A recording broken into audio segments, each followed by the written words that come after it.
ಇಂದಿನಿಂದ ರಾಜ್ಯಾದ್ಯಂತ ಜಾತಿ ಗಣತಿ ಆರಂಭ. ಆನೇಕಲ್ನಲ್ಲಿ ಅಧಿಕಾರಿಗಳಿಗೆ ಆರತಿ ಬೆಳಗಿ ಸ್ವಾಗತ. ನಿವೃತ್ತ ನ್ಯಾಯಮೂರ್ತಿ ನಾಗಮೋಹನ್ ದಾಸ್ ವರದಿಯಂತೆ ಸಮೀಕ್ಷೆ.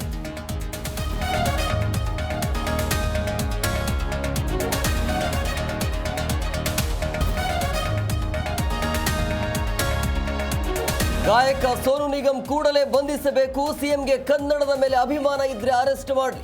ಸರ್ಕಾರಕ್ಕೆ ಕರವೇ ರಾಜ್ಯಾಧ್ಯಕ್ಷ ನಾರಾಯಣಗೌಡ ಆಗ್ರಹ.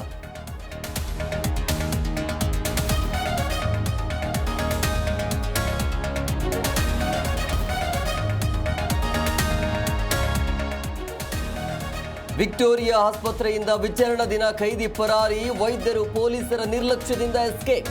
ಸ್ಥಳಕ್ಕೆ ಡಿಐಜಿಪಿ ಸೋಮಶೇಖರ್ ಭೇಟಿ ಪರಿಶೀಲನೆ.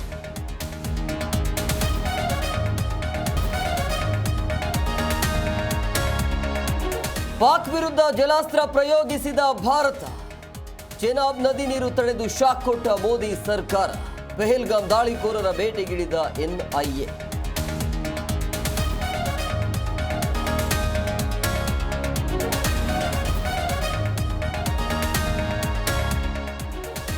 ಮೇ 11ಕ್ಕೆ ಸರ್ಕಾರದ ವಿರುದ್ಧ ಬಿಜೆಪಿ ಸಮಾವೇಶ. ಹುಬ್ಬಳ್ಳಿಯಲ್ಲಿ ನಡೆಯಲಿದೆ ಜನಾಕ್ರೋಶ ಯಾತ್ರೆ ಸಮಾರೋಪ.